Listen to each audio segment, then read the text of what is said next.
homeowner association put a lien on my house and evicted me. I went nuclear and taught them a lesson they will never forget. Here is what happened. Subscribe to Ripe on YouTube and hit the bell to turn on notifications. It has been years since I have talked about my story, mostly because I could get into trouble. But here it goes.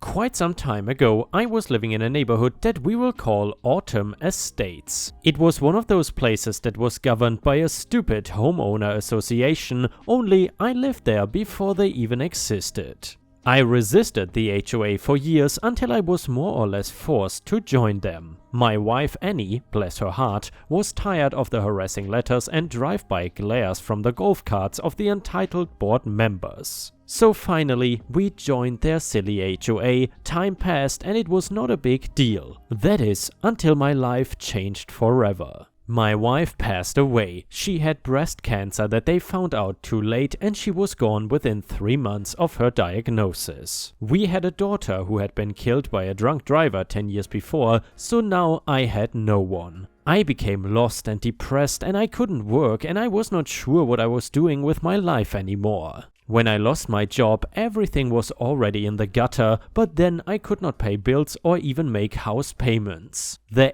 HOA started to come knocking. They were obviously pretty pissed that I had not been giving them their monthly dues. I apologized profusely and explained the situation. I even asked if they would give me some kind of payment extension so that I had time to get myself together. I guess this meant that I had to move on from my sadness. Unfortunately for me, they were not eager to comply with my request. I even made a formal request at an HOA meeting, asking them to please have pity on me. Which was incredibly humiliating, by the way. They essentially laughed at me. Well, most of them did. 1 or 2 of the 5 board members were willing to give me a 3-month extension to pay up in full, but the main HOA Karen said no. She was honestly so smug, it made me sick. She had zero compassion or sympathy for me losing my wife of 30 years only 2 months prior. That same week, I received documents from an attorney employed by the HOA requiring me to pay my dues by the end of the month. It was only about 10 days away or they would be summoning me to court. I obviously didn't want that and did all that I could to pay them. When I explained that I only had about 2/3 of the payment, they told me that they would only accept the full amount. Because of this, I was eventually brought into court. I had a lawyer, but they were not much to say the least, and it did not take long for the judge to demand that I pay the HOA their stupid fees. The judge was about as sympathetic as the HOA board leader. I clearly did not have all of the funds to give to them, but again was trying my best. I gave them what I had but ended up being short. They allowed me another 30 days, but my other bills were mounting and I felt like I was starting to drown. Not to mention, the medical bills for my wife were stacked about 6 inches high. Needless to say, I again could not fork up the entire payment and pay my other bills too. It was about $10,000 now with their extra BS fees from the court. That is when the worst news finally came. The HOA had put a lien on my house. They were gonna sell and evict my house if I did not end up paying them all of the money. So I started panicking. I had no idea what I was supposed to do. I had no family, no one I could turn to for help. I did not know where I was going to go after they kicked me out on the streets either. I had lived there for over 15 years and created memories that I didn't want to let go of yet, but it did not look like I was going to have a choice. This lien was looming over me. I had no time and I officially had no money. I was drowning in debt now and could not even take out another credit card. I told them that I couldn't pay and was given an eviction date. They would be selling my house and kicking me out by the end of the month. This, combined with the depression from the loss of my wife, was enough for me to have a full-blown psychological meltdown. Time ticked away and the days were vanishing before my eyes as I frantically tried scrounging up money by selling things. To my frustration, it still would not be enough in the time that I had. It was 2 days before my move-out date and I spent most of the time drinking. It was a bad thing to do, but it was all I could to distract me from my current situation. I was watching something on TV, sitting in an old dining room chair since I had sold my couch. It was a story about a man who became so angry with his family and his life that he burned his house down and ran away. In my drunken state, this was an awesome idea and honestly sounded pretty funny at the time. I knew that I had a container of gasoline for the lawnmower outside. It would not even be that hard to do. Don't worry, I passed out shortly after that. The next morning when I woke up, I could not get the idea out of my head. This was my last day in the house. I knew that what I had saved was not enough money to pay them off. I was bitter, I was angry, I was still heartbroken by the loss of my wife, and losing this house was the straw that broke the camel's back for me. I got on my phone, purchased a plane ticket to a destination in South America with some of the money I had saved, and started the final preparations. I doused the living room with the gasoline and led the trail down the hallway and up the stairs. It was about 1.5 hours before the flight left. I knew I needed a small window of time here. I lit the fire and drove away. I was about 5 miles down the road when I was finally able to see the black smoke billowing from my neighborhood. Fire trucks passed me and sirens were blaring in the distance. I immediately drove to my wife's grave, left her flowers from the rose bushes she planted years ago, and headed to the airport. Thankfully, there were not many questions asked and I got on the plane without issue. My life since then has been better, albeit different. Living where I am now is certainly something for the picture books. I know that my wife would love the food, culture and view that I wake up to every day. I just wish that I could be sharing it with her. As for the HOA, they can go F themselves, and I hope that they got what they wanted with my burnt and crispy home. And yeah, Ripe Stars, this sad story just proves the length that an HOA can go to, and also the lack of empathy that is very common around HOAs. Sometimes they really feel like cutthroat businesses. And the next one is titled, Should Not Have Blamed Me. 2 weeks ago, another employee visits me while we are working overnight. He proceeds to stand around to talk to me for nearly an hour while I carry on with my tasks. He is a bit of a sad sack, so I simply listen. His shift ends and he leaves, as it turns out, without completing his assigned tasks that would have required just a small portion of the time he stood talking to me. During shift pass down, he tells others this failure was due to me being in his way, which was patently untrue. My sights are set, no more sympathy for this guy. Earlier this week, I discover him hard asleep in the control room, some tasks still unfinished as before. I proceed to let him sleep even as the next shift is arriving. Next shift, discovering the incomplete tasks and his state of rest, informs the supervisor this was his last day in the job, just bought a new car too. If you want to catch a nap after completing your duties, what do I care? Not a bit. If you want to act incompetent and offer me as the excuse, I'm gonna weaponize my passive aggressiveness against you and then watch the carnage. The next one is titled, Should Not Have Cut in Line, Dude. For my 21 female little brother's birthday, I took my younger siblings, 18 female and 16 male, to an amusement park. It was the perfect way to kick off summer and have some sibling time before my sister leaves for college. For most of the rides we had little to no wait because we were strategically choosing rides that were in the back of the park first and letting the crowds die down at the front. But there was one ride that was the most popular in the park that we had to get on. Let's call it the miracle, because it was a miracle to wait less than 3 hours before actually getting on. The line wended through a large enclosed area and the front of the line had a little piece of rope to establish that you could not cross. Luckily, there were employees that were guarding the front so no one would cut in line. So, my siblings and I waited, you guessed it, 3 hours, and we were almost at the front where the stairs were to go up to the right. Unfortunately, the group that was just ahead of us were begging the employees to let their friend in too, which is no biggie, right? The friends had waited and I could respect that. However, what I could not respect was that there were 2 boys, young preteens who, as the employees' backs were turned, snuck from the very back of the line to the front and quickly went up the staircase where they could not be seen. I yelled, "Hey!" but it was too late. No one could do anything unless I ran after them. When I got up the stairs myself, I saw the teens were live streaming and high-fiving each other, and even some of the other people that were in line were congratulating them, which only made my annoyance grow.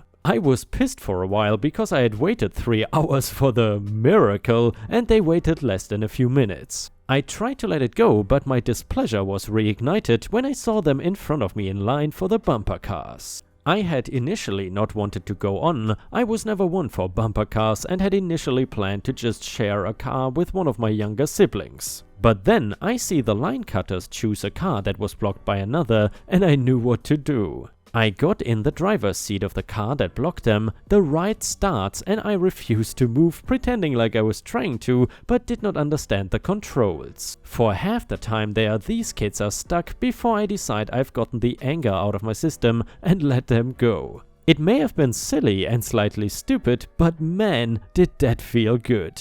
And yeah, Ripe Stars, I'm pretty sure there is a special place in hell for people who cut in line at amusement parks.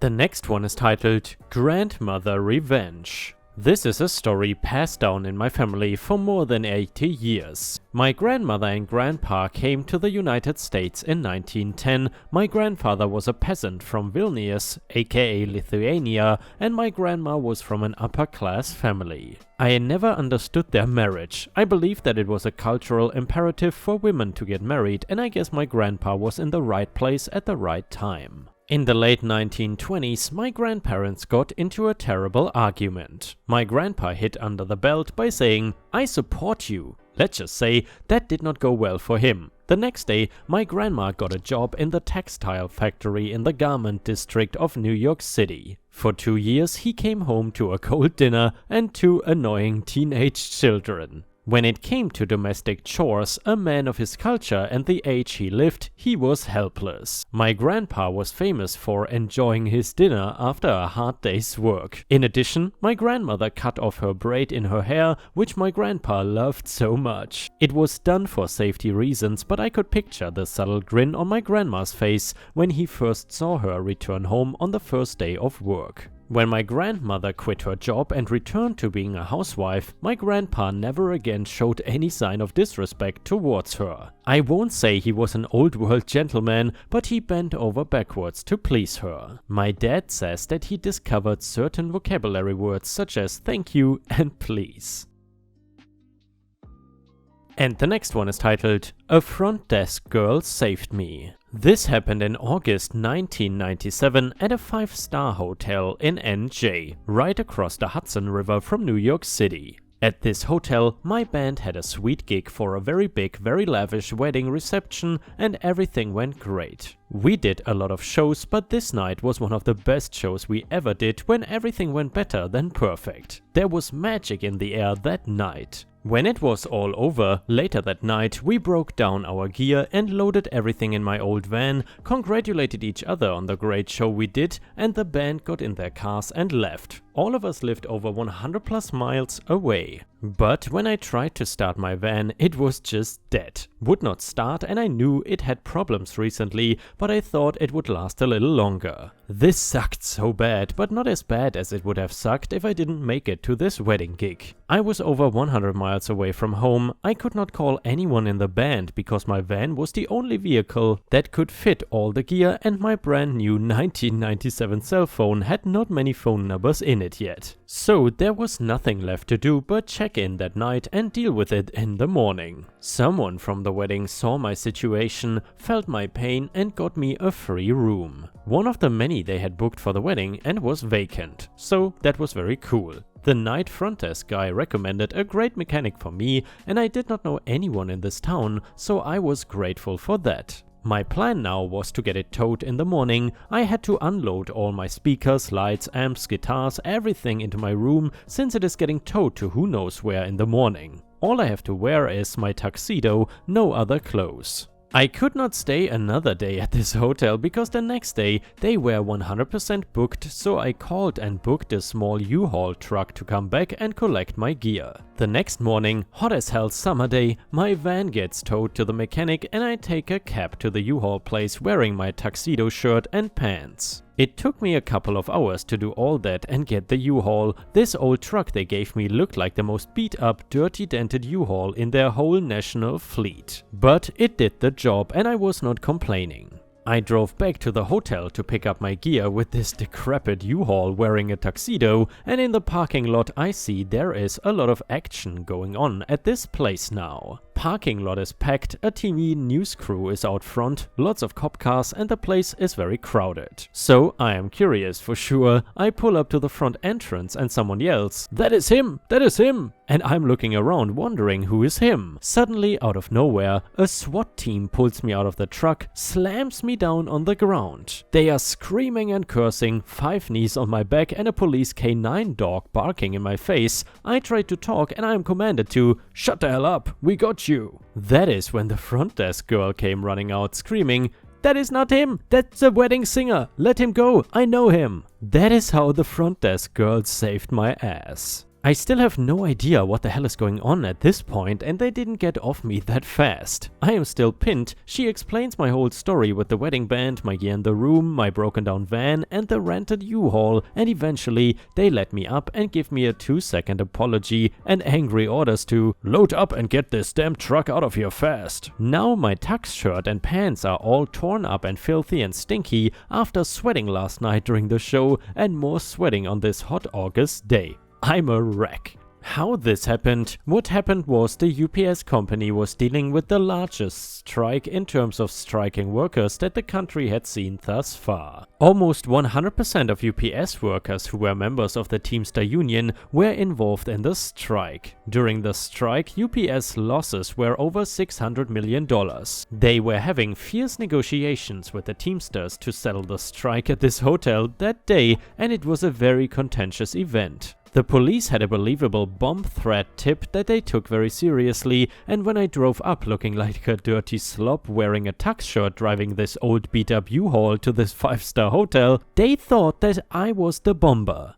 And my truck was the bomb. If they thought I was a terrorist, I don't know why they didn't stop me before I got to the entrance. I collected my gear out of my room as fast as I could and then left. What was one of the greatest nights turned into one of the hardest, weirdest days of my life. To add to the bizarre events of this day, when I finally got home that night, I turned on my TV and saw the New York City local news reporting about a bomb scare at the hotel with the UPS strike negotiations. They are showing a few-second video clip that shows me from a distance looking like a total slob in ripped-up tux shirt loading my speakers in the U-Haul. I was pissed off that they didn't interview me. It would have been a great story and would have been the greatest plug for the band. Thank God I took the time in the morning to chat with the front desk girl to tell her my whole story about my van and the U-Haul, or it could have been a lot worse with those cops. And yeah, ripe stars, that just shows us once again that it does pay off to be nice to people instead of berating them, especially people in the hotel industry, because that is not an easy industry to work in. Either way, thank you for watching. I hope to see you again tomorrow.